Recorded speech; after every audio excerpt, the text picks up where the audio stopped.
Hello guys, welcome to our The Devil's Groom Part 8. Chapter 36 Rudran का तोहफा।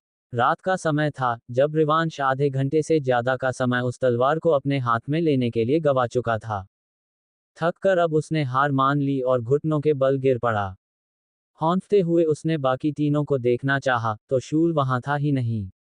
वहीं रुद्र का ध्यान पूरी तरह विराश पर था। उसने रिवांश का हाथ पकड़कर उसकी कलाई पर एक उंगली रखी थी और कुछ समझाने में लगा था। इसके विपरीत विराश हंस रहा था। गुदगुदी हो रही है, बताकर। रिवांश के मन में शायद यही आया कि यहाँ मैं मर रहा हूँ और ये इंसान मदद करने की जगह अपने पति के साथ बातों में लगा है। रिवांश ने अपनी घड़ी देखी। उसका समय खत्म हो चुका था। बिना कुछ कहे सुने वह खड़ा हुआ और वहां से जाने लगा। विराश की गर्दन एकदम से उस दिशा में घूम गई। उससे कुछ कहे बिना रिवांश को जाते देख, विराश के दिमाग में बस इतना ही आया कि रिवांश उससे नाराज हो चुका है। रिवांश, उसे पुकार कर विराश ने अपना हाथ छुड़ा लिया। रुद्र का हाथ खाली पड़ गया। वहीं रिवांश दरवाजे पर पहुंच चुका था। बाहर कदम रखने से पहले वह एक अदृश्य दीवार से टकराकर पीछे आ गिरा।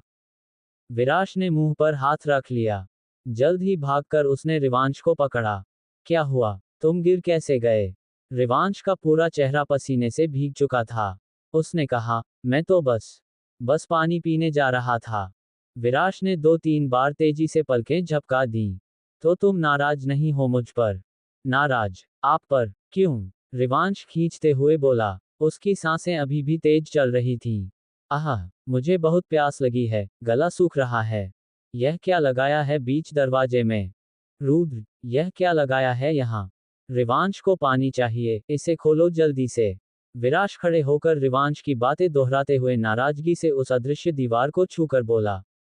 तभी सामने से शूल आराम से उस अदृश्य दीवार को पार कर अंदर आ गया। उसके हाथ में पानी का ग्लास था। उसने रिवांश की तरफ हाथ बढ़ाया, जिसे पकड़कर रिवांश उठ खड़ा हुआ। गिलास लेकर उसने एक ही सांस में पानी खत्म कर दिया। फिर कहा, जल्दी नहीं ला सकते थे? या मेरे मरने का इंतजार कर रहे थे? रिवांश ने खाली गिलास उसे वापस पकड़ा दिया। शूल ने कहा, कोई तुम्हारे अभ्यास में बाधा न डाले, इसलिए ये सुरक्षा कवच लगाया था। रिवांश ने सिर हिलाया। मुझे वापस छोड़ दो, समय हो गया है घर जाने का।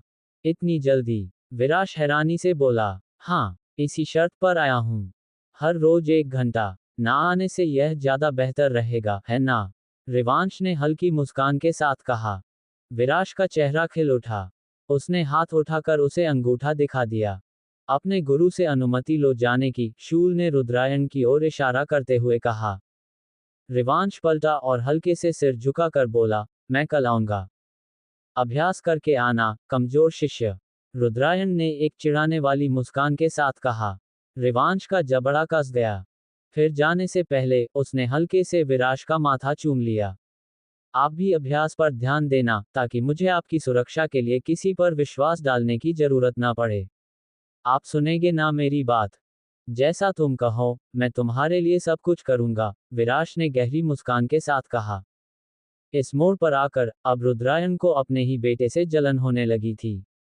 कुछ समय को छोड़ दिया जाए, तो विराश ने हमेशा सिर्फ और सिर्फ अपने बेटे की ही चिंता की थी। रिवांश के जाने के बाद विराश सीधे उस तलवार की तरफ पलटा, जिसे निकालने में रिवांश की नाक में दम आ गया था। अपने शर्ट की बाजुओं को समेटकर उसने कहा, आखिर क्या खास है इस तलवार में ऐसा? ये निकल क्यों नहीं रही? कहीं तुमने जानबूझकर रिवांश को परेशान करने के लिए ग्लू से तो नहीं चिपका दी? रुद्रायण हल्के से हंस दिया। मैं ऐसा क्यों करने लगा? विराश उस तलवार के करीब आया और जैसे ही उसे छूने के लिए हाथ बढ़ाया, रुद्रायण ने उसकी कलाई पकड़ ली। नहीं वीर, ये खास रिवांश के लिए बनी है। तुम इसे नहीं छू सकते। क्या सच में? विराश ने उस साधारण सी तलवार को देखा। इस पर कहाँ रिवांश का नाम लिखा है? झूठ बोल रहे हो ना मुझसे? रुद्रायण फिर हंस दिया। तुमसे झूठ बोलकर क्या फायदा होगा? ये रिवांश के लिए बनी है। अपने बेटे और शिष्य के लिए छोटा सा तोहफा। क्या तुम अब भी इसे लेना चाहोगे? ओह, तो ये गिफ्ट है। पर ऐसा गिफ्ट कोई देता है भला, जो हिलने का नाम नहीं ले? विराश मुंह बनाकर बोला। तुम्हारे लिए भी एक बना दूंगा। पर पहले तुम ध्यान लगाना सीख लो ताकि हम आगे भी बढ़ पाएं, रुद्रायण ने उसके कंधे पर हाथ रखकर कहा। हाथ की मुट्ठी बनाकर विराश गंभीर होकर बोला, ठीक है, मैं जल्द से जल्द ध्यान लगाना सीख जाऊंगा। रुद्रायण ने हल्के से उसके बाल सहला दिए। अगले दिन देव ने दिव्य को जानबूझकर रिवांश के साथ भेज दिया। उससे पहले उसने कई जरूरी बातें समझा दी, गोंद की तरह रिवांश के साथ चिपक कर रहने की, उन शैतानों की हर हरकत पर नजर रखने की, और आकर सब कुछ विस्तार से बताने की। दिव्य को ये काम बिल्कुल नहीं करना था, लेकिन देव के आदेश को वह कैसे टाल सकता। इसलिए वह भी शैतानों की हवेली पर पहुंच गया। पिछले दिन दिव्य के न होने से अभिसार मायूस था, लेकिन आज उसके चेहरे पर एक चमक थी। जहां रिवांश अभ्यास के लिए शूल के साथ आगे बढ़ गया, वहीं दिव्य को उसकी कॉलर से पकड़कर अभिसार ने रोककर पीछे खींच लिया। ऐ, क्या कर रहे हो? छोड़ो मुझे, मैं यहाँ रिवांश की निगरानी मतलब सुरक्षा करने आया हूँ। दिव्य ने छूटने की कोशिश करते हुए कहा। कोई रिवांश को यहाँ कुछ नहीं करेगा। उन्हें शांति से अपना अभ्यास करने दो, और तुम यहाँ मेरे साथ बैठो। अभिसार ने उसे कुर्सी पर धकेल दिया। वह खुद सामने बैठा और दिव्य के पैर अपने पैरों के बीच पकड़ लिए ताकि वह कहीं जा न सके। दिव्य ने उसे घूरते हुए कहा, तुम्हें समझ नहीं आ रहा क्या? मुझे रिवांश के साथ रहना है। उस कक्ष पर अब सुरक्षा का घेरा लग चुका है। केवल महाराज, रुद्रायण, विराश और रिवांश ही वहां प्रवेश कर सकते हैं। महाराज की अनुमति के बिना बाकी तीनों तो बाहर भी नहीं आ सकते। तुम्हारा वहां जाना व्यर्थ है, अभिसार ने समझाते हुए कहा। दिव्य के लिए अलग परेशानी खड़ी हो गई थी, अब वह देव को विस्तार से क्या कहानी सुनाएगा। उसने कुछ सोचा और फिर कहा, वैसे अंदर किस तरह का कार्यक्रम चल रहा है? कार्यक्रम यानी अभ्यास, अभिसार ने कहा। दिव्य हल्के हल्के सिर हिलाने लगा। ओह, अभ्यास, मेरा मतलब वही, किस तरह का अभ्यास चल रहा है अंदर? क्या अब तक तुम्हारा अभ्यास शुरू नहीं हुआ? अभिसार ने पूछा। जल्द ही उसे लगा कि यह सवाल पूछने का कोई मतलब नहीं था। दिव्य ने जवाब दिया, दादू ने कहा है कि मुझे अभ्यास की जरूरत नहीं। वे लोग मुझे मेरी पुरानी यादें लौटा देंगे। अब बस मेरी शक्तियां जागने की देर है। हाँ, तुम्हारे साथ कोई परेशानी नहीं। तुम्हारा शरीर भी इंसानी नहीं, क्योंकि जन्म जो स्वर्ग में हुआ था। लेकिन रिवांश के साथ काफी परेशानियां हैं, अभिसार ने अफसोस जताया। फिर उसके जन्म का जिक्र, दिव्य ने अचानक कहा, क्या तुम्हें भी पता है मेरे जन्म की कहानी? लेकिन तुम तो स्वर्ग से नहीं हो। थोड़ा बहुत तो हर किसी को पता होगा, खासकर जो तुम्हारी माता के साथ हुआ उसके बाद, अभिसार ने कहा। उसे लगा दिव्य इन सभी बातों से पहले से ही परिचित होगा। दिव्य ने स्पष्ट मत नहीं दिया और केवल हाँ में सिर हिला दिया। मेरी माता के साथ, हम मुझे लगता है हम शैतानों के प्रति तुम्हारी नफरत का कारण वही होगा। लेकिन मैं बता दूं, हम तुम्हारी पहली मौत के बाद ही धरती पर आए थे। उसके बाद नरक का अधिकार चिरायुष के पास गया, जो कि हमारा भी दुश्मन है। इसलिए काया की मौत का दोष पूरी तरह चिरायुष पर डालो। हम उसके साथ ही नहीं हैं, अभिसार ने स्पष्ट किया। दिव्य ने अपने हाथों की मुट्ठियां भींच लीं। उसने अपना चेहरा नीचे झुका लिया। अभिसार को यह देखकर लगा कि शायद उसे यह विषय नहीं छेड़ना चाहिए था। उसने धीरे से कहा, तुम्हारी भावनाओं को आहत करने की मेरी मंशा नहीं थी। क्षमा कर दो, दिव्य। कोई बात नहीं, मैं ठीक हूं। मुझे बताओ, अगर काया स्वर्ग से थी, तो चिरायुष उन्हें मारने कैसे पहुंचा? दिव्य ने सवाल किया। कहानी लंबी है, और यहीं से कहानी की शुरुआत भी हुई थी, चिरायुष और काया। जब तुम्हारी यादें लौट आएंगी, तब तुम्हें सब याद आ जाएगा। रहा सवाल तुम्हारे जन्म के बाद जो हुआ, शायद किसी कारण से महाराज वेरिथा ने काया को स्वर्ग से निकाल दिया था। उस दौरान देवगुरु और देव धरती पर आए थे रिवांश के लिए। काया ने तुम्हें स्वर्ग में ही छोड़ दिया और खुद सीमा पर रहकर देव के आने का इंतजार कर रही थी। जब तक देव पहुंचा, काया वहां नहीं थी। वो हमेशा के लिए जा चुकी थी। इतना ही मुझे सुनने को मिला। उस घटना के बाद देव ने तुम्हारे साथ स्वर्ग छोड़ दिया था, अभिसार ने संक्षेप में पूरी घटना सुना दी। तो स्वर्ग के महाराज और मेरी मां के बीच कोई बड़ी लड़ाई हुई थी, दिव्य ने धीरे से बड़बड़ा दिया। उसका चेहरा देखकर पल भर के लिए अभिसार को लगा मानो दिव्य ने ये बातें पहली बार सुनी हैं। अभिसार खड़ा हुआ और धीरे से दिव्य को गले लगा लिया, क्या पता उसे इसकी आवश्यकता हो। तभी दिव्य ने उसकी सोच को सच साबित कर दिया। उसने अभिसार की कमर के इर्द गिर्द बाहें कस लीं। चैप्टर 37 शैतानी बालक। रिवांश कुछ समय ध्यान लगाने के बाद आज फिर उस तलवार को निकालने की कोशिश में जुट गया। इस बार रुद्रायण उसके सहयोग के लिए साथ खड़ा था। उसने कहा, जोर लगाने के साथ साथ ध्यान भी लगाओ। दिखने में यह एक साधारण सी तलवार है, लेकिन इसका वजन काफी ज्यादा है। इसे संभाले रखना भी एक कला होती है। रिवांश ने सुना तो पल भर के लिए रुका। उसने आंखें बंद कर एक गहरी सांस ली और फिर से कोशिश की। अब वह धीरे धीरे तलवार को हिलाने में सफल हो पा रहा था। अपना ध्यान तलवार को निकालने पर केंद्रित करो। सब कुछ तुम्हारी सोच पर निर्भर करता है। यह मत सोचो कि इसे निकालना मुश्किल है, बल्कि ऐसे सोचो कि यह किसी पक्षी का हल्का सा पंख है। रुद्रायण कहने लगा। रिवांश ने अपना पूरा ध्यान एक जगह केंद्रित किया और पूरी ताकत लगाने के साथ आखिरकार तलवार को अपनी तरफ खींचने में सफल रहा। यह विराश तालियां बजाते हुए उछलने लगा। रुद्रायण के होंठों पर भी एक मुस्कान आ गई। शूल को देखकर उसने पलकें झपकाते हुए हल्के से हाँ में सिर हिलाया। हमारे अभ्यास का आधा पड़ाव तो तुम यही पार कर चुके। रुद्रायण की आवाज रिवांश के कानों में पड़ी। रिवांश की आंखें अभी भी बंद थीं, और वह गहरी गहरी सांसें ले रहा था। रुद्रायण ने आगे कहा, इस तलवार को आकार दो अपनी पसंद अनुसार। रिवांश ने हाँ में सिर हिलाया। उसी समय तलवार पूरी तरह काले रंग में बदल गई। फिर मुट्ठी की तरफ से धीरे धीरे उस पर रंग चढ़ने लगा। असल में वह चमक थी, आधी तलवार तो काली ही रही, लेकिन दूसरी तरफ उस पर सफेद रंग चढ़ रहा था। शूल एक कदम आगे आया, तो वहीं रुद्रायण के चेहरे पर हैरानी भरे भाव उतर आए।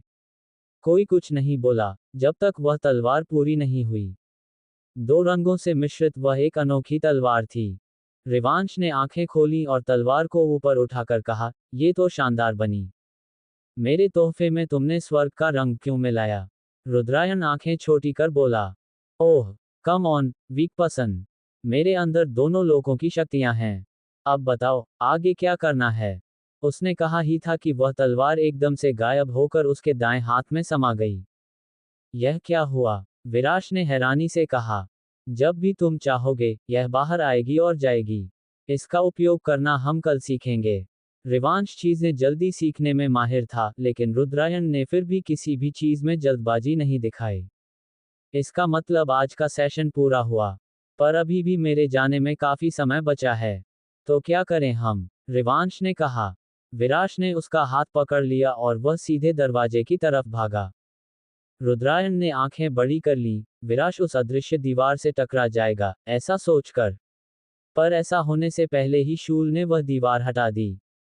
रिवांश ने बिना मुड़े ही तेज आवाज में कहा, क्रिचर, जल्दी आओ। आज फिर से तुम खाना बनाओगे। शूल बाहें मोड़कर हल्के से हंस पड़ा। रिवांश और विराश के साथ दिव्य का मूड एकदम से सही हो गया। जहां एक तरफ उनकी बातें शुरू हो गई थीं, वहीं दूसरी तरफ किचन के दरवाजे पर खड़े रुद्रायण के कंधे पर हाथ रखकर अभिसार हैरानी से बोला, महाराज ने खाना बनाना कब सीखा? आपको बेहतर तरीके से पता होगा, सेनापति। उनके साथ हर समय रहे हैं आप, रुद्रायण ने कहा। गलत। जब वह दर्पण के साथ होते थे, किसी को अनुमति नहीं थी उनके करीब जाने की। क्या पता, दर्पण ने ही सिखा दिया हो।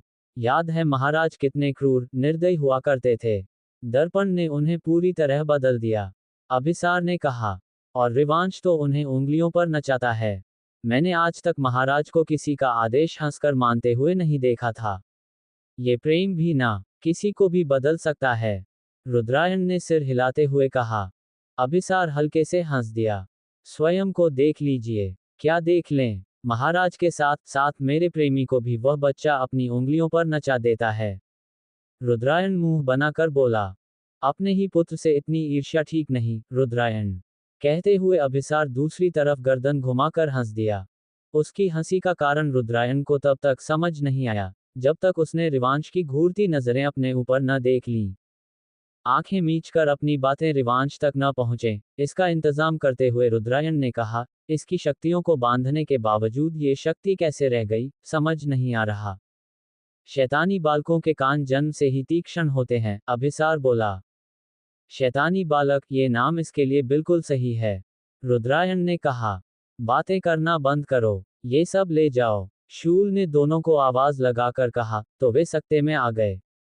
रिवांश और दिव्य घर लौट चुके थे। जहां दिव्य को देव के पास जाना था, वहीं रिवांश फ्रेश हुआ। जब वह कमरे में लौटा, तो उसका फोन बज रहा था। रिवांश ने फोन पर नव्या का नाम देख हल्की चिढ़ के साथ फोन उठाया। फिर कॉल रिसीव करते हुए शांत आवाज में कहा, क्या हुआ? हे रिवांश, तुम्हारा गार्ड मुझे अंदर नहीं आने दे रहा। क्या तुम मुझे गेट पर लेने आ सकते हो? नव्या ने कहा। वॉट? कौन से गेट पर हो तुम? रिवांश हैरानी से बोला। कौन से मतलब? राठौर पैलेस के मेन गेट पर। अब आओगे या नहीं? नव्या ने कहा। लिसन, नव्या, घर लौट जाओ, मैं घर पर नहीं हूं। रिवांश ने सिर पकड़कर कहा। तो कहाँ हो? मैं वहां आ जाऊंगी मिलने।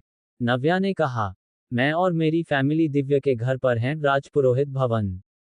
आना है। रिवांश ने कहा। ओह, तुम लोग तो खुद किसी और के घर पर मेहमान हो। मैं कैसे आऊं? लेकिन क्या हुआ जो पूरी फैमिली वहां है? कोई फंक्शन था। दिव्य ने मुझे तो इनवाइट नहीं किया। नव्या ने झूठी नाराजगी जताते हुए कहा। रिवांश ने एक ठंडी सांस छोड़ी। कोई फंक्शन नहीं था। तुम बताओ, अचानक मिलने क्यों आ गई? अचानक कहाँ? कितने कॉल किए, मैसेजेस भेजे, तुम जवाब देना जरूरी नहीं समझते? सोचा घर आ जाऊंगी तुम्हारा हाल चाल लेने। कॉलेज भी नहीं आ रहे तुम लोग। अब ऐसे भूत की तरह कहीं गायब हो जाओगे, तो क्या समझूं मैं? नव्या ने कहा। रिवांश उसकी बातों पर गौर भी नहीं कर रहा था। चलते हुए वह बालकनी में पहुंचा। घर के इर्द गिर्द बनाई गई पतली सी दीवार पर भी बड़े आराम से लेटा हुआ शूल नजर आ गया। भूत ही है, रिवांश ने हंसकर कहा। क्या? नव्या की आवाज आई।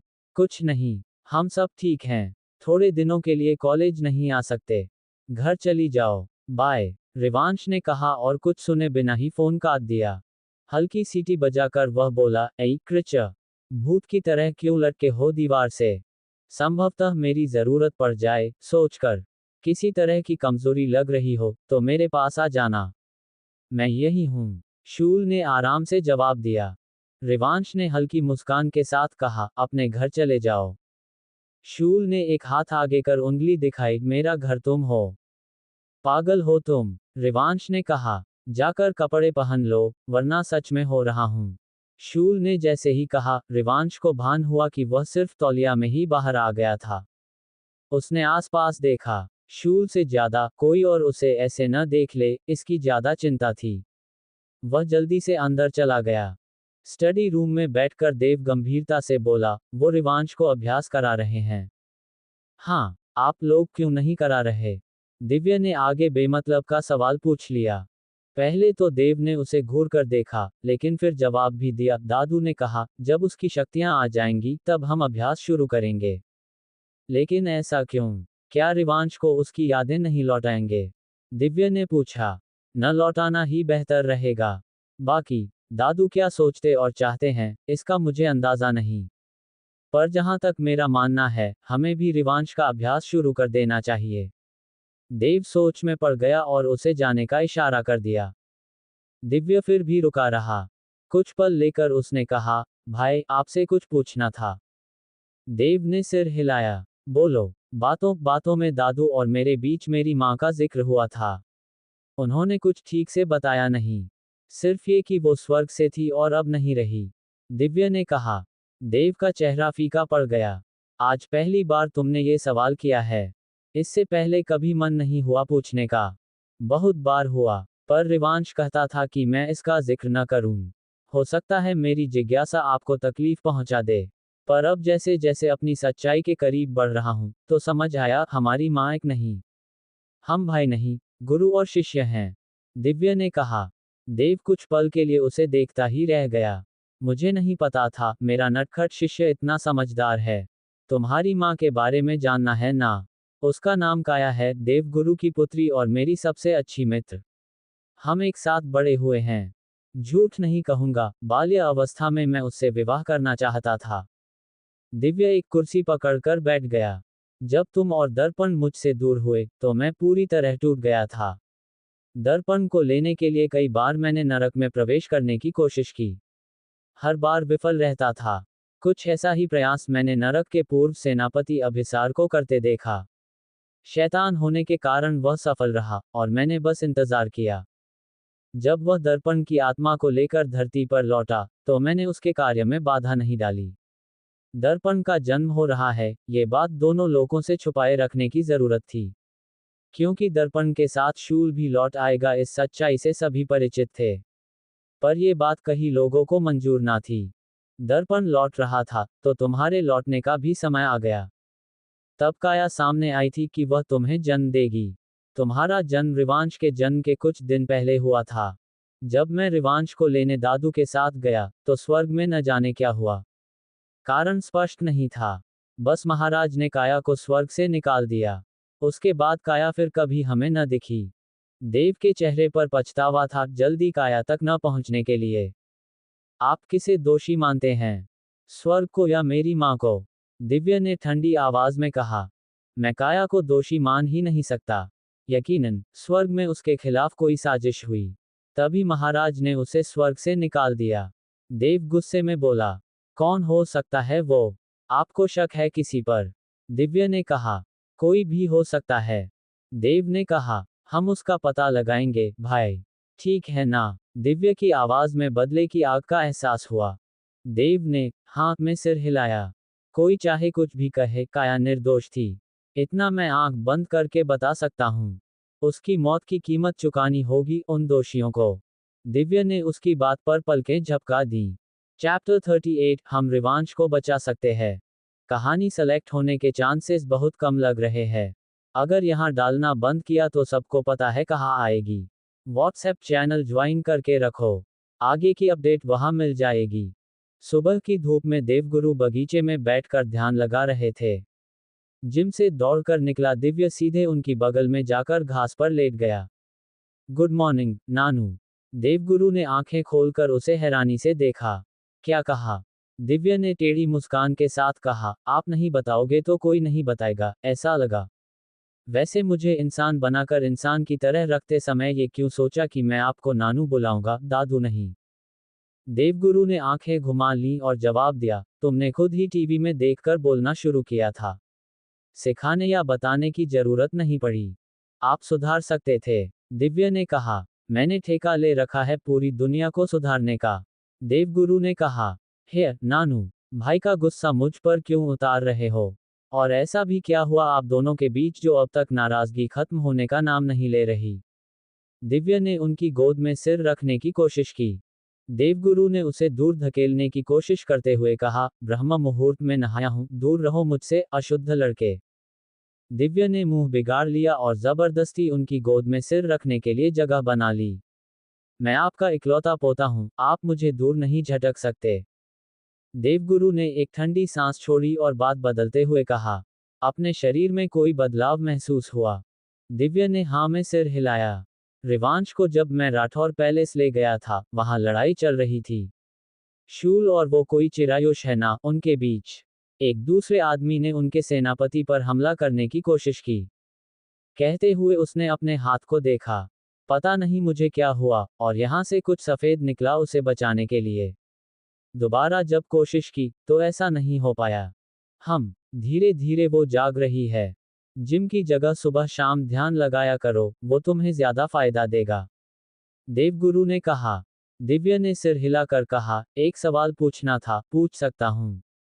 जवाब की उम्मीद मत रखना, अगर मैं ना देना चाहूँ। देवगुरु ने पहले ही स्पष्ट कर दिया। दिव्य ने फिर भी पूछ लिया, अगर रिवांश को उसकी यादें नहीं लौटानी हैं, तो उसके अभ्यास पर आप अभी से ध्यान क्यों नहीं दे रहे? अचानक ये सवाल। देव ने कुछ कहा, या फिर उन शैतानों ने कान भर दिए? देवगुरु के माथे पर बल पड़ गए। जेन्युइन सवाल को कान भरना नहीं बोल सकते, नानू। बताओ मुझे, रिवांश का अभ्यास क्यों नहीं शुरू कर रहे आप? दिव्य ने कहा। देवगुरु ने गहरी सांस लेकर कहा, ज्यादा प्रतिक्रिया मत देना, परंतु वो जीवित रहेगा या नहीं कुछ बताया नहीं जा सकता। तुम जवाब ना में ही गिन सकते हो। दिव्य ने आंखें बड़ी कर लीं। नानू, आप ऐसे बोल भी कैसे सकते हो? सच्चाई को झुठला देने से वो बदल नहीं जाएगी। उसे जीवित रखने का एक भी ठोस मार्ग मुझे नजर नहीं आ रहा। देव की जिद पर मैंने शैतानी शक्तियों को उसके अंदर से मिटाने का प्रयत्न जारी रखा है, अंत में इसका कोई फायदा नहीं होगा। वो खत्म नहीं हो सकती। दोनों शक्तियां आपस में टकराकर उसके इंसानी शरीर को नष्ट करना शुरू करेंगी। इस सब के बावजूद वो बच गया, तो स्वर्ग से उसे खत्म करने का आदेश आ जाएगा। देवगुरु ने बहुत ही अफसोस के साथ कहा, ये स्वर्ग की क्या दुश्मनी है हमसे। दिव्य उठकर बैठते हुए नफरत से बोला, शैतानी शक्तियों के साथ उसे स्वर्ग में कभी प्रवेश नहीं मिलेगा। उसके अंदर की शैतानी शक्तियां डर पैदा करेंगी स्वर्ग में, क्योंकि अगर रिवांश आगे जाकर बदल जाता है, तो वो भी शैतानों के साथ मिलकर स्वर्ग पर आक्रमण कर देगा। देवगुरु ने कहा, आप कितना नकारात्मक सोच रहे हैं। दिव्य ने नाराजगी से कहा, ये सोच मेरी नहीं, रिवांश को जानने के बाद स्वर्ग के हर एक व्यक्ति की होगी। देवगुरु ने कहा, हम कभी स्वर्ग नहीं जाएंगे। बिना उन्हें जाने भी वो बहुत मतलबी होंगे, ऐसा लग रहा है मुझे। दिव्य ने गुस्से में फुंकारते हुए कहा, मतलबी लोग तो हर स्थान पर होते हैं। देवगुरु बोले, रिवांश के साथ नाइंसाफी हो जाएगी दादू। उसने तो अपने लिए ये सब नहीं मांगा ना। दिव्य विनती भरी नजरों से देख उनका हाथ पकड़कर बोला, असल में उसने अपने हाथों से ये सब मांगा। सच्चाई जानते हुए एक शैतान से प्रेम किया और अपने लोग को धोखा दिया। देवगुरु बोले, प्रेम करना कब से किसी को धोखा देना हुआ। दिव्य बोला, अब भी बच्चे ही हो तुम कुछ चीजें समझने के लिए। देवगुरु ने सिर हिलाया और खड़े होकर अपना आसन समेट लिया। नानू, मैं स्वर्ग नहीं जाना चाहता। शैतानों से ज्यादा नकारात्मक भावनाएं वो मुझे बिना मिले ही दे रहे हैं। दिव्य ने कहा, तुम्हारे पास कोई दूसरा पर्याय नहीं। अकेले रह जाना चाहते हो यहाँ, क्योंकि मैं और देव तो लौट जाएंगे। देवगुरु ने कहा, मैं रिवांश के बिना कहीं नहीं जाऊंगा, सुन लो कान खोलकर। दिव्य तेज आवाज में बोला। देवगुरु ने कोई जवाब नहीं दिया और वो चले गए। हॉल में बैठकर कॉफी पी रहा था रिवांश। हर एक बात को साफ साफ उसने सुन लिया। शैतानी महल के तहखाने में एक साथ कई सारी किताबें हवा में तैर रही थीं। वो खुली थीं और एक एक कर उनके पन्ने अपने आप ही पलट रहे थे। संख्या में इतनी ज्यादा होने के बावजूद रुद्रायण उन्हें एक साथ पढ़ पाने में सक्षम था। उसकी सहायता के लिए दो छोटे छोटे हाथ भी वहां मौजूद थे, जो बड़े ध्यान से एक किताब को पढ़ने की कोशिश कर रहा था। उसने पूछ लिया था रुद्रायण से क्या करना है, जिसके बाद रुद्रायण ने उसे एक शब्द ढूंढने के लिए कहा। उसके बाद विराश जोरों शोरों से काम पर लग गया। शूल हॉल से उस तहखाने तक कई बार चक्कर लगा चुका था। इसी बीच अभिसार ने उसके सामने आकर कहा, चिरायुष नरक लोक लौट चुका है। वो जख्म उसे जल्दी ठीक नहीं होने देगा। शूल ने हाँ में सिर हिलाया। कुछ समय के लिए शांति मिलेगी, फिर भी वो नजर रखने के लिए नक्तेश को जरूर भेजेगा, ध्यान रखना और सतर्क रहना। तभी विराश की आवाज उनके कानों में पड़ी, रुद्र, मुझे वो शब्द मिल गया। जल्दी आओ, देखो इसे। पलक झपकते ही शूल और अभिसार भी वहां पहुंचे। अभिसार ने एक किताब को हवा में ही दूसरी तरफ सरकाते हुए आगे जाने के लिए जगह बनाई। रुद्रायण ने विराश की किताब को उठाया और उसे पढ़ना शुरू किया। जल्द ही उसके होठों पर एक मुस्कान आ गई। मुझे पहले से पता था, पिताश्री के पास हर परेशानी का हल होता था। इसका भी है, बस इसे सही तरह से उपयोग करना सीखना होगा। हम रिवांश को बचा सकते हैं। शूल ने हैरानी और खुशी के मिले जुले भावों से कहा, रिवांश पहला व्यक्ति नहीं, जिसके अंदर स्वर्ग और नरक दोनों की शक्ति आई हो। हमारे इतिहास में पहले भी कोई ऐसा व्यक्ति रह चुका है। उसका छोटा सा जिक्र यहाँ किया गया है। उसने एक साथ दोनों शक्तियों को अपने अंदर रखा, परंतु स्वर्ग के हमले से ना बच सका। वो मारा गया, रुद्रायण ने कहा। अभिसार ठंडे स्वर में बोला, स्वर्ग हमेशा से चाहता था कि उनकी शक्तियों का हल्का सा अंश किसी और लोक के पास ना आ जाए। उन्हें तुरंत खतरा महसूस होना शुरू हो जाता है। यूं ही नहीं, वह सर्वश्रेष्ठ है।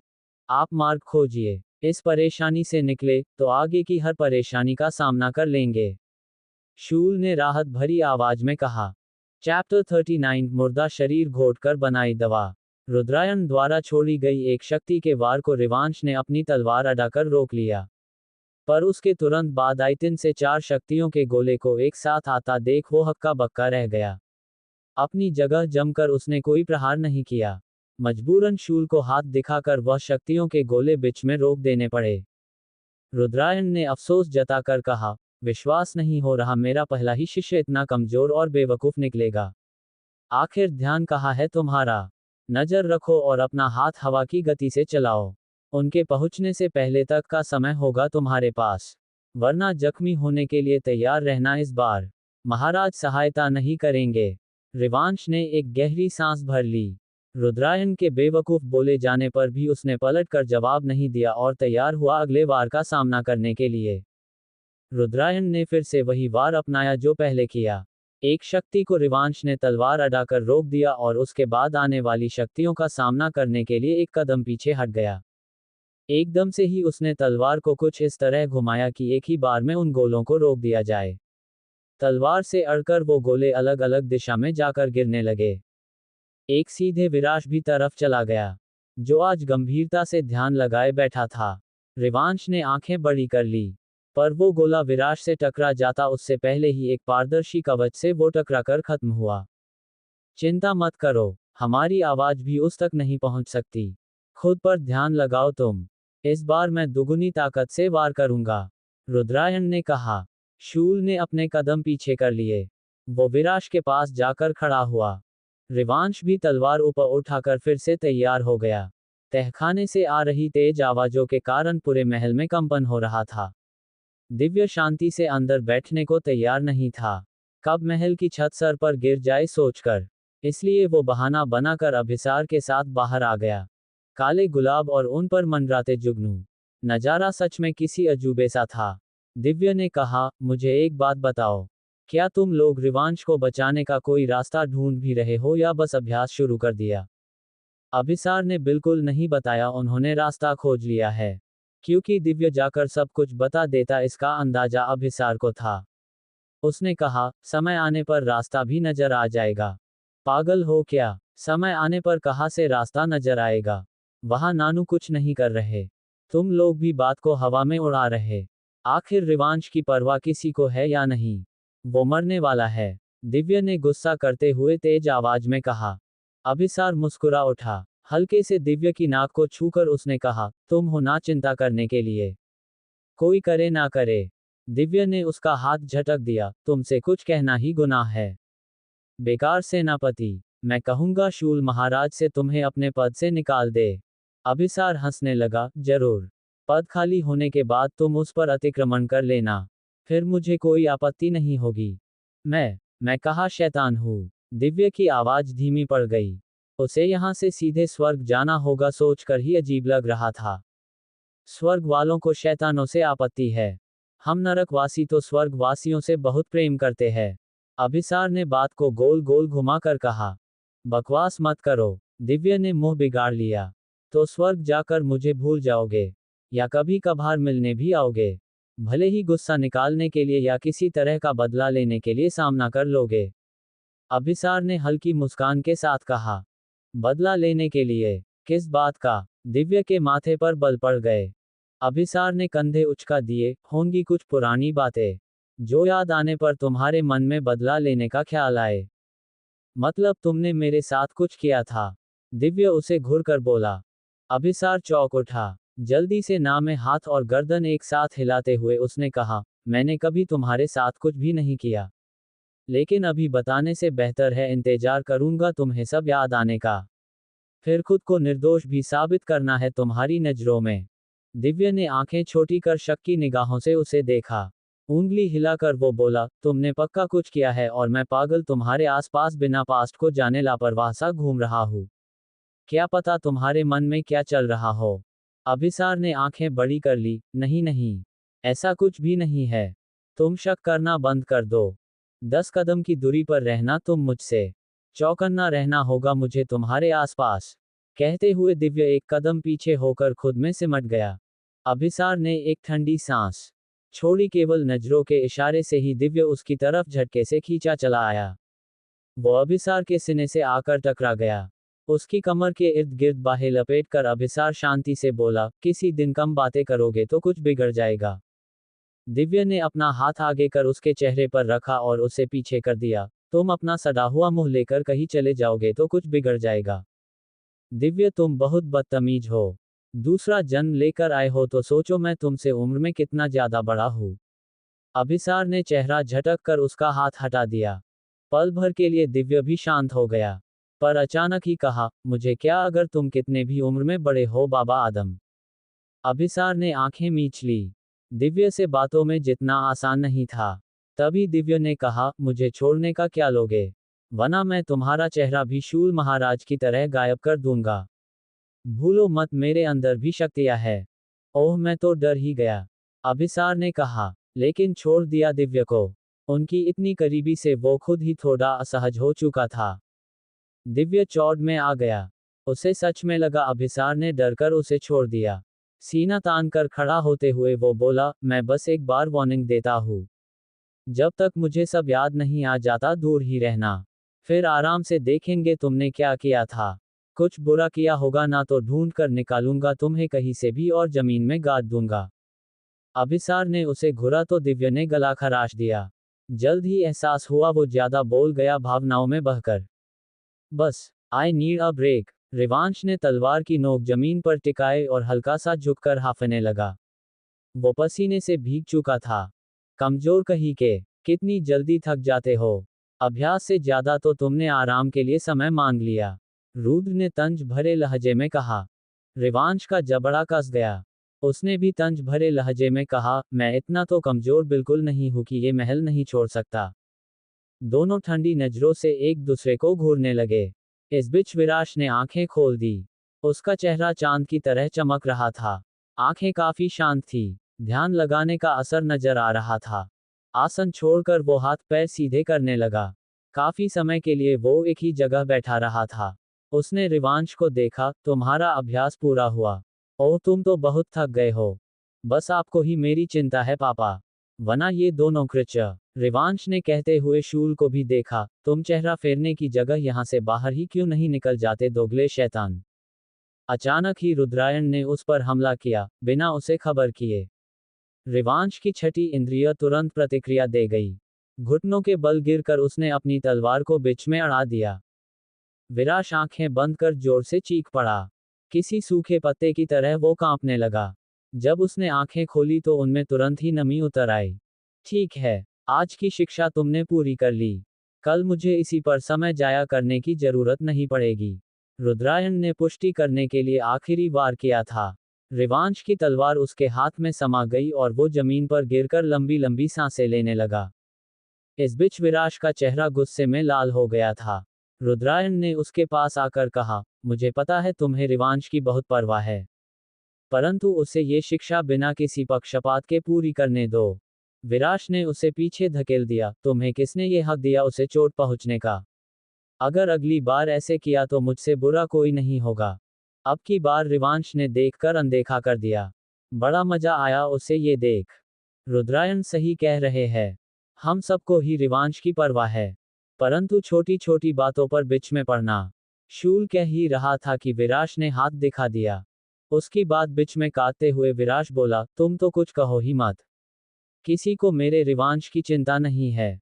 सबके सब मतलबी हो। अगर किसी ने मेरे रिवांश को दोबारा चोट पहुंचाने की कोशिश की तो मुझसे बुरा कोई नहीं होगा।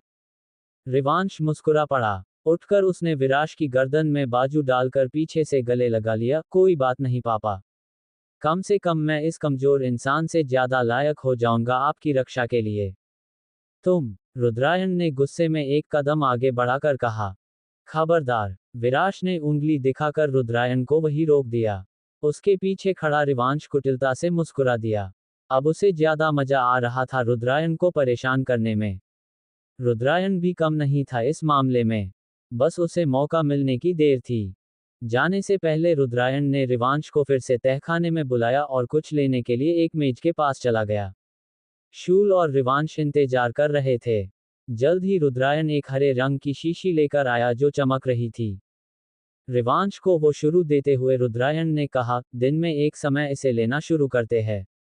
ये शैतानी शक्तियों को काबू करने की दवाई है। दैविक शक्तियों के बारे में हमें कोई अंदाजा नहीं।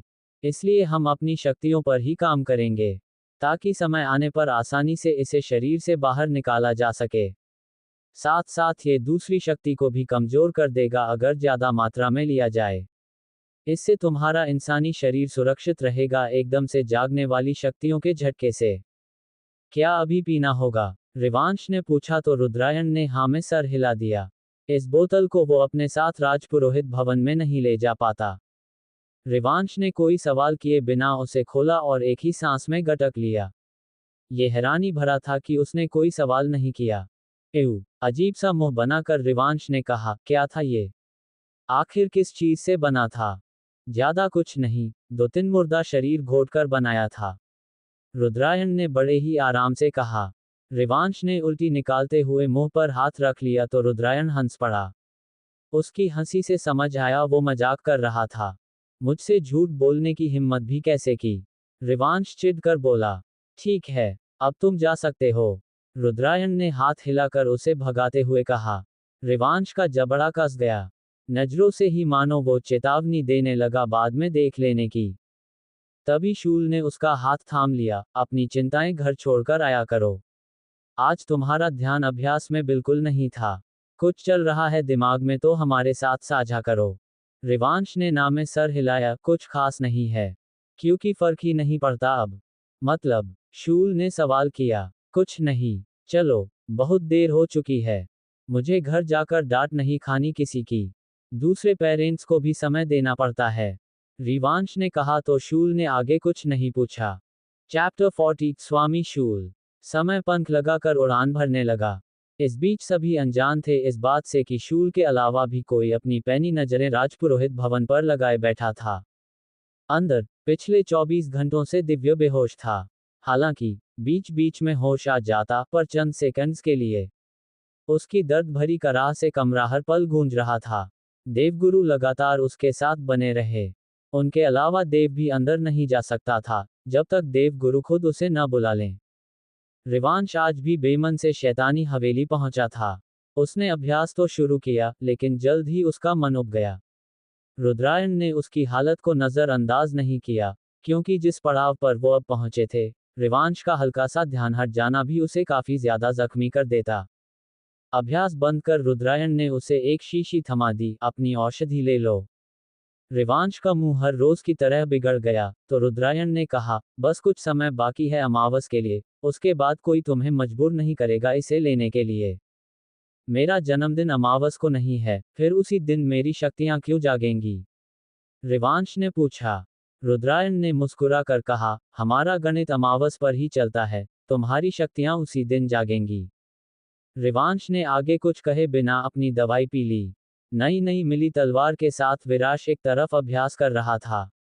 वो भी रुक गया और उसने कहा, दिव्या आज भी क्यों नहीं आया?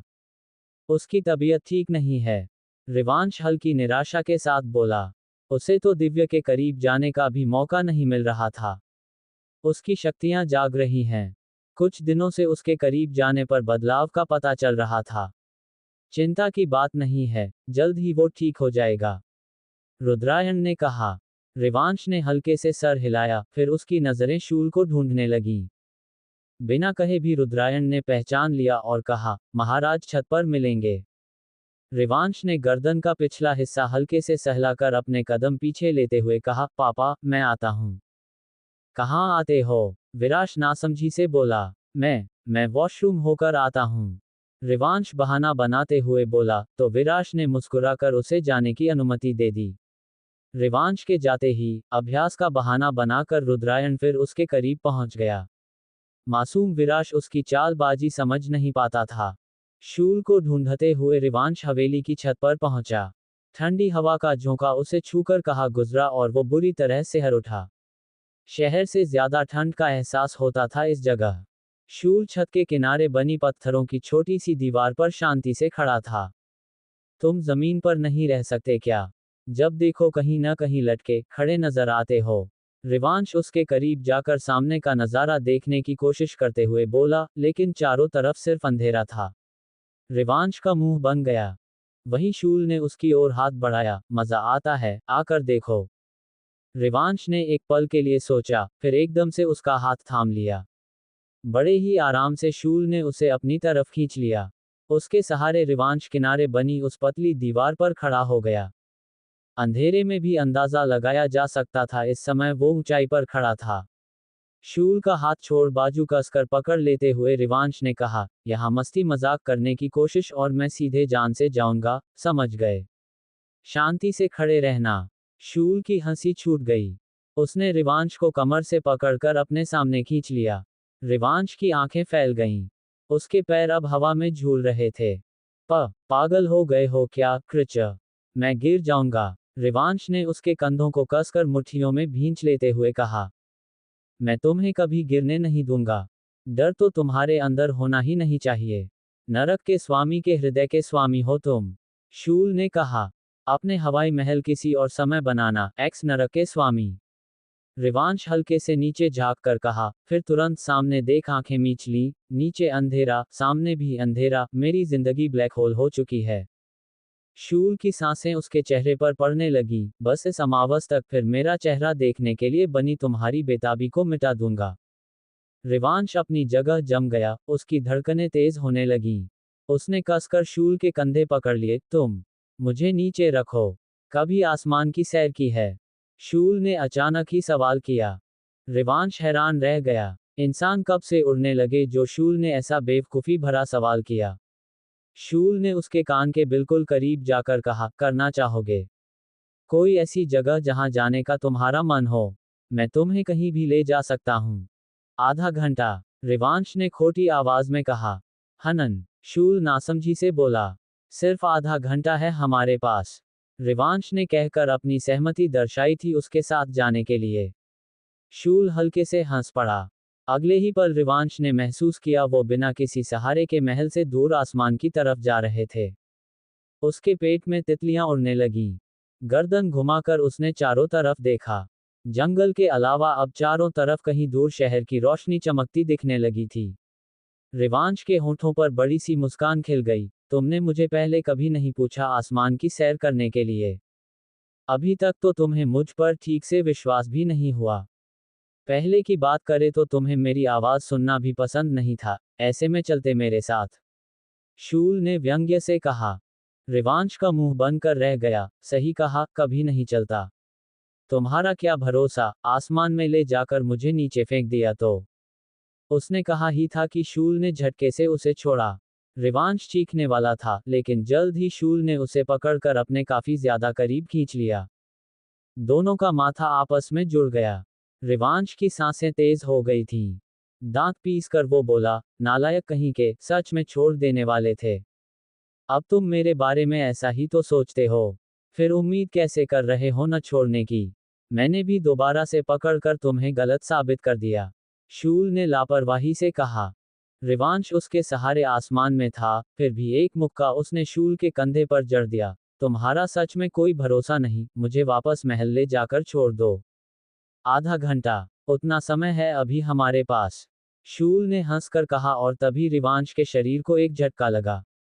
हालांकि शूल ने उसे छोड़ा नहीं था, वो तेजी से रिवांश को लेकर नीचे जाने लगा, फिर हवा में आगे बढ़ने लगा। रिवांश की चीखें उस सुनसान जंगल में गूंजकर कहीं गायब हो गईं। कहीं दूर से राजपुरोहित भवन पर नजर रखे अभिसार अपनी तलवार की धार पर उंगली फिरा रहा था। उसे पूरा एहसास था दिव्य की शक्तियां जाग रही थीं। एक गहरी सांस लेकर उसने खुद से कहा, याददाश्त लौटने पर तुम सबसे पहले क्या करोगे? मुझे ढूंढते हुए आओगे बदला लेने के लिए? ऐसा ही हो सकता है, मैं तैयार रहूंगा अपना बचाव करने के लिए। अचानक ही उसे कुछ एहसास हुआ और सतर्क होकर वो अपने स्थान पर खड़ा हो गया। एक दिशा में उसकी नजर पहुंची, एक गाड़ी वहां पर खड़ी थी। शायद काफी समय से अभिसार ने पहले ध्यान नहीं दिया, क्योंकि वो अभिसार के आने से पहले ही वहां खड़ी थी, लेकिन अब उसमें हुई हलचल ने अभिसार का ध्यान खींच लिया। कोई काफी समय से राजपुरोहित भवन नजर रखे हुए है। अभिसार ने अपनी तलवार को हवा में घुमाया। वो तुरंत ही उसके हाथ में समा गई। अगले ही पल अभिसार उस बिल्डिंग की छत से नीचे कूद गया, फिर बिजली की गति से उस गाड़ी की ओर बढ़ने लगा। शायद उस गाड़ी में मौजूद शख्स को इसका एहसास हुआ। हवा के अंदर एक सफेद रोशनी पैदा हुई और वो गाड़ी देखते ही देखते उसमें समा गई।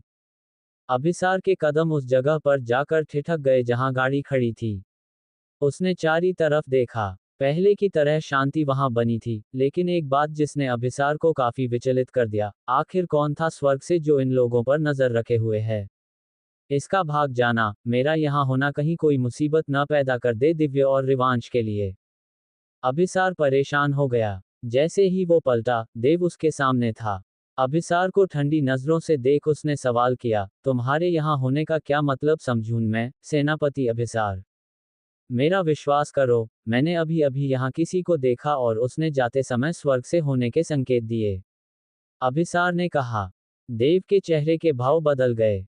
जल्द ही उसने कहा, अगर स्वर्ग से कोई था तो इससे तुम्हारा क्या लेना देना? अभिसार के पास अब जवाब नहीं था। सर खुजाकर उसने कहा, मैं तो बस सतर्क कर रहा हूं तुम्हें। हर बार कुछ भी तुम्हारे साथ बुरा हो जाए, चिंता हमें पहले ही करनी पड़ती है, कहीं सारा दोष तुम हम पर न डाल दो। सोच कर ध्यान रखना, तुम्हारे स्वर्ग के अंदर ही काफी दुश्मन हैं। इतना कहकर अभिसार देखते ही देखते हवा बनकर उसकी नजरों के सामने से गायब हो गया। उसके जाते ही देव फिर परेशान हो उठा। स्वर्ग से कोई आने वाला था। अगर ऐसा होता तो मुझे संदेश पहले ही मिल जाता। कहीं महाराज ने किसी को नजर रखने के लिए तो नहीं भेजा। पर वह ऐसा क्यों करेंगे? उन्हें दादू से बस एक सवाल करने की देर है और दादू अगली पिछली सारी बातें सच्चाई के साथ उनके सामने परोस देंगे। नहीं, यह महाराज बिल्कुल नहीं हो सकते। खुद से कहते हुए देव दोबारा घर के अंदर चला गया। यह उसके लिए अब चिंता का विषय बन गया। जिस समय दिव्य की शक्तियां जाग रही हों और जल्द ही रिवांश की शक्तियां जागने का समय आने वाला हो, ऐसे में किसी का स्वर्ग से आना दोनों बच्चों के लिए खतरा था। शूल ने जब रिवांश को हवेली की छत पर ले जाकर उतारा तो वो हल्का सा लड़खड़ा गया, फिर भी हंसते हुए उसने कहा, बहुत मजा आया क्रिच। इसी बात पर मेरा नाम लेकर मुझे पुकार लो। शूल ने कहा, तुम्हारा नाम क्रिच ही अच्छा है।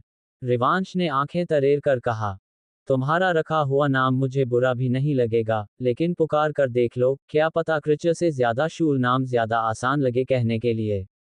शूल बोला। रिवांश एक बार फिर हंसने लगा, मैं नहीं कहूंगा। आह, मैं तुम्हारे लिए कितना भी कर लूं, तुम मेरे लिए थोड़ा सा भी नहीं कर सकते बदले में। जानकर मुझे यहाँ दर्द हुआ। शूल ने अपना सीना पकड़कर कहा, गलत जगह पकड़ लिया। इंसानों का हौद दूसरी तरफ होता है और तुम्हारे पास तो है ही नहीं, क्यों नाटक कर रहे हो? पहले जो हृदय का स्वामी वाला उदाहरण दिया, वह भी तुम्हारे गायब दिल की तरह था। रिवांश ने मुंह बिगाड़ कर कहा। शूल ने कमर पर हाथ रख लिए। ज्यादा न बोलने वाला रिवांश आज कुछ ऐसा बोल गया कि शूल को भी कुछ समय तक समझ नहीं आया इसका जवाब क्या दे। इंसानों ने गलत धारणा नहीं बना रखी दिल से प्यार होने वाली। वह तो सिर्फ खून बनाने का काम करता है। प्यार तो एक भावना है जिसके लिए दिल होने की जरूरत नहीं। शैतान को भी वह हो सकता है इंसान की तरह, क्योंकि इंसानों की तरह हमारे अंदर भी गुस्सा, लालच और करुणा जैसे भाव हैं। शूल ने भी कुछ ऐसा जवाब दिया जिसे रिवांश नकार नहीं सकता था। Okay, impressed. रिवांश ने हाँ में सिर हिला दिया। तो कहो, महाराज शूल। स्वामी शूल। अपने हाथ पीछे बांधकर वह हल्का सा आगे झुक गया। एक बार में तय कर लो, क्रिच, महाराज सुनना है या स्वामी? रिवांश ने पूछा। स्वामी ठीक रहेगा। शूल की आवाज में ही शैतानी का अनुभव हो रहा था। स्वामी शूल, स्वामी शूल, स्वामी शूल। रिवांश 3 बार चिल्लाते हुए बोला, अब आप खुश हैं, स्वामी शूल? शूल ने हंसकर कहा, बहुत ज्यादा खुश हुए तुम्हारे स्वामी। आज तुम जो भी मांग लो, हम तुम्हारे लिए कुछ भी कर जाएंगे। रिवांश ने अफसोस के साथ सिर हिला दिया।